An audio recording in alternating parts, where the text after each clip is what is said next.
welcome to all my viewers and my friends and families for joining me this evening.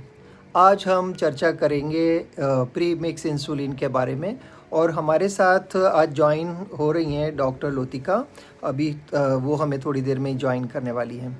तब तक हम थोड़ी सी भूमिका बनाते हैं कि कोरोना का जो टाइम चल रहा है, लॉकडाउन चल रहा है और इस लॉकडाउन में हम देख रहे हैं कि धीरे धीरे लॉकडाउन लंबा होता जा रहा है और अभी भी कई जगह से नए नए केसेस कोरोना के इमर्ज हो रहे हैं।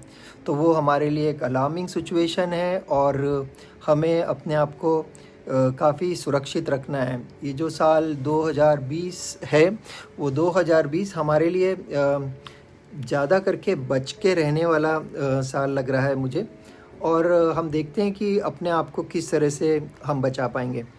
तो हमें कोरोना के लिए जो जो हिदायतें दी गई हैं, सोशल डिस्टेंसिंग रखना है, अपने हैंड वॉश करने हैं और किसी भी कांटेक्ट वाली वस्तु को या किसी भी ऐसी जगह पे जहाँ पर बहुत ज़्यादा कांटेक्ट हो सकते हैं वहाँ से हमें दूर रहना है। बीच में बसेस वगैरह भी चालू की गई थी और काफ़ी कुछ देखा हमने, लोग बाग बुरी तरीके से बस में चढ़ने के लिए भीड़ भाड़ इकट्ठी कर रहे थे। तो ऐसी सिचुएशन वापस ये कोरोना को एग्रेवेट कर सकती है। तो सोशल डिस्टेंसिंग पे बहुत ध्यान रखना है और ये हमारे लिए एक अच्छा मौका भी है कि हम लोग इस बहाने अपने फ्रेंड्स फैमिलीज़ के साथ जुड़ सकते हैं और अपना मैसेज कन्वे कर सकते हैं। तो आज फिर हम अपने सब्जेक्ट पे बात करेंगे कि डायबिटीज़ और प्री मिक्स इंसुलिन को कैसे मैनेज किया जाता है। तो लास्ट टाइम हमने बात की थी कि इंसुलिन कौन कौन से हैं, इंसुलिन के क्या प्रकार हैं और उनको हमने कैसे डिवाइड किया था, शॉर्ट एक्टिंग में, इंटरमीडिएट एक्टिंग में, लॉन्ग एक्टिंग में, वेरी शॉर्ट एक्टिंग में। तो आज हम उसकी चर्चा को आगे बढ़ाते हुए डॉक्टर लोतिका को इनवाइट करते हैं। डॉक्टर लोतिका हमें इस बारे में और कुछ ज्ञान देंगी और प्रकाश डालेंगी हमारे इस सब्जेक्ट पे। तो please welcome doctor Lotika. Thank you, धन्यवाद। आज मुझे बुलाया गया है यहाँ पे आपसे चाय पे चर्चा करने को। ये रहा चाय और अब हम करेंगे चर्चा हम करेंगे इंसुलिन के ऊपर। अक्सर क्या होता है कि जैसे हम पेशेंट को या किसी को भी बोलते हैं कि इंजेक्शन इंसुलिन आपको लेना चाहिए, उसका पहला रिएक्शन रहता है कि जैसे उनको हमने कुछ फांसी की सज़ा दे दी है या कुछ इम्प्रिजनमेंट बोल दिया है या ऐसा कुछ। बट ये एक्चुअली नहीं है। 100 साल पहले इंसुलिन जब नहीं होता था तो डायबिटीज़ की वजह से लोग मरते थे, खास करके टाइप 1 डायबिटीज़ की वजह से लोग मरते थे। तो एक्चुअली इंसुलिन जो है वो लाइफ सेवर है, बहुत ही इम्पॉर्टेंट मॉलिक्यूल है जो जब ये इन्वेंट हुआ था। अब डॉक्टर सुरेश ने आपको बताया है कि क्या तरह के इंसुलिन है, शॉर्ट एक्टिंग, लॉन्ग एक्टिंग, और आजकल जो है इंसुलिन मोस्टली फैक्ट्री में बनता है, जैसे लैब में बनता है। नॉट कि पहले सोचा जाता था कि ये पोर्क का होगा या बीफ का इंसुलिन होता है, बट आजकल ये सब लेबोरेटरी में बनता है। तो वो सब चीज़ों की डरने की बात नहीं। उसके अलावा दूसरा ये है कि जो इंसुलिन, एक मिनट डॉक्टर सुरेश। हाँ, तो मैं भी इसी में थोड़ा सा ऐड करना चाह रहा था कि जैसे कि आपने बताया कि इंसुलिन अगर किसी को प्रिस्क्राइब किया गया तो वो ज़्यादा करके निराश हो जाते हैं या हताश हो जाते हैं। तो उन मरीजों को ज़्यादा निराश होने की ज़रूरत नहीं है। इनको देने के कुछ खास मकसद होते हैं और उससे आपका इंसुलिन से शुगर जल्दी कंट्रोल में आता है और उसके और भी कई इंडिकेशन होंगे जिनकी वजह से उनको दिया जाता है। तो उन्हें चिंता करने की ज़रूरत नहीं है, पर उसको इस्तेमाल करने की ज़रूरत है। ठीक है। अब जो है कई बार हम इंसुलिन देते हैं थोड़े, मतलब कभी कुछ अक्यूट फेज रहता है तो उसके वजह से भी देते हैं कि भाई ब्लड शुगर हाई है, थोड़ा सा थोड़े दिन इंजेक्शन थोड़ा ले लो ताकि बीटा सेल जो पैनक्रियास है वो थोड़ा बचा रहे, और फिर उसके बाद इन लोगों को हम वापस गोलियों पे भी ला सकते हैं। और वो भी होता है, मतलब ये नहीं है कि उम्र भर लेना पड़ेगा, ये बात मैं कहना चाहती थी। तो ये बात मुझे काफ़ी अच्छी लगी कि ये मरीज वापस इंसुलिन से गोलियों पर भी आ सकते हैं। तो जैसे डॉक्टर लोतिका बता रही हैं कि अगर उनको इंसुलिन किसी कारण से दिया गया है तो उसे इस्तेमाल करना चाहिए और उनको वापस से टैबलेट्स पे भी लाया जा सकता है। तो ये काफ़ी इंटरेस्टिंग पॉइंट आपने हमें बताया। और इसके बारे में आप क्या बताना चाहेंगे? फिर उसके अलावा जो इंसुलिन लेने का तरीका है, पहले क्या होता था कि इंसुलिन सिरिंज होते थे और मोटे मोटे नीडल्स होते थे जिनको उबाल के और फिर रीयूज़ किया जाता था और बहुत दर्द होता था इंजेक्शन लगाने में। पर आजकल जो है वो इंसुलिन की नीडल्स जो है वो लगभग जो अपने बाल हैं उनके विड्थ के हिसाब से है, 31 गेज के नीडल्स हैं और स्पेशल उनके ऊपर सिलिकॉन कोटिंग रहता है ताकि इंजेक्शन एक बार अंदर स्किन में जाए, सबक्यूटेनियस टिश्यू में बहुत स्मूथली चला जाता है और स्मूथली निकल के आता है। और इसमें क्या है, जो इंसेक्शन साइट है उस पे इन्फेक्शन होने के बहुत कम चांसेस है अगर आप साफ सुथरा रखो और थोड़ा सा जो है उसको स्पिरिट स्वैब से साफ करो। और पर मेन आइडिया क्या है कि वो पंक्चर जो होता है वो बहुत बारीक पंक्चर होता है, बिल्कुल ना के बराबर जो होता है।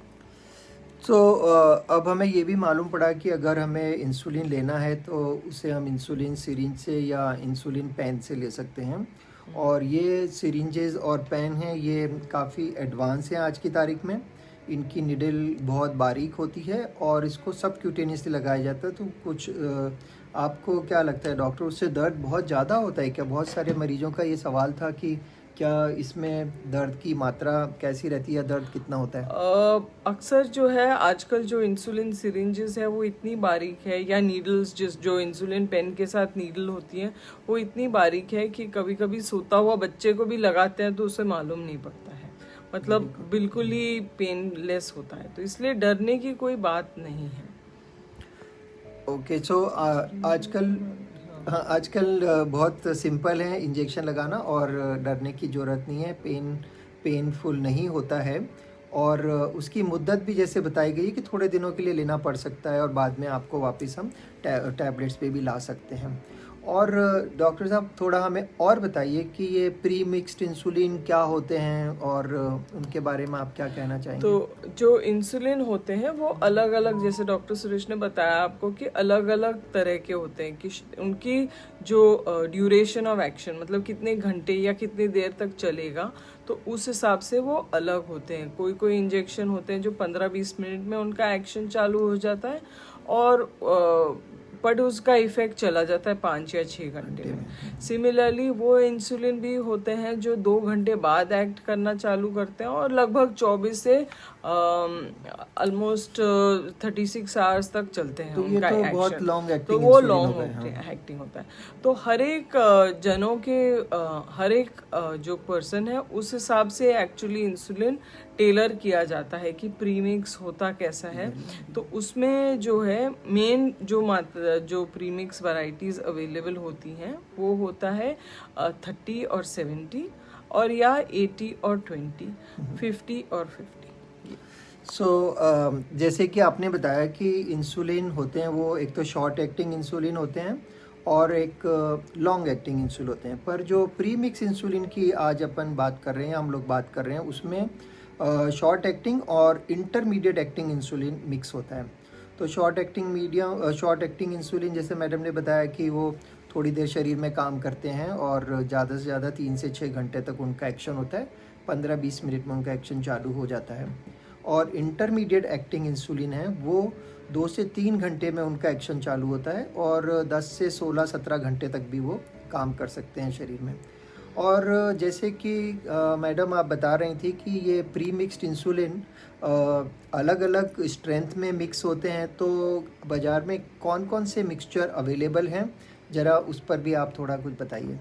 तो जो हमारे यहाँ मिक्सचर जो कॉमनली यूज़ होता है, वैसे तो कोई भी मिक्सचर हो सकता है और शुरू में कंपनीज कुछ ने लाए थे कि 10-90, 80-20, 25-75, 60-40, 50-50 सब तरह के थे। बट मोस्टली कॉमनली जो इस्तेमाल में होता है वो होता है 30-70 या 50-50। जो हमारे इंडियन पेशेंट्स हैं उनका क्योंकि कार्बोहाइड्रेट ज़्यादा होता है तो उसमें शॉर्ट एक्टिंग की मात्रा थोड़ी ज़्यादा चाहिए होती है, खास करके दोपहर को, क्योंकि वो जो दोपहर का खाना होता है वो थोड़ा हेवी होता है। तो उस हिसाब से वो अगर लेना चाहें तो कभी कभी वो वाला इंजेक्शन। अक्सर ये प्रीमिक्स इंसुलिन हम इन लोगों के लिए यूज़ करते हैं जो दो इंसुलिन मिक्स नहीं कर सकते। इनमें अक्सर जैसे बुज़ुर्ग लोग हैं या जिनके मतलब जिनके विजन जो है वो अच्छा नहीं होता है, तो वो वाले ये प्रीमिक्स यूज़ कर सकते हैं। तो क्या है कि वो सिर्फ एक ही वायल में से एक नीडल निकाल के यूज़ हो सकता है, या एक पेन में से सिर्फ उसको हल्के से मिक्स करके और वो लगा सकते हैं। बाकी नहीं तो दूसरे जो है दोनों इंजेक्शन या तो दो अलग प्रिक लो या दो अलग वायल में से निकालो, तो उसमें कन्फ्यूजन बहुत होता है और उसमें एरर, ह्यूमन एरर जो है वो भी होने की संभावना होती है।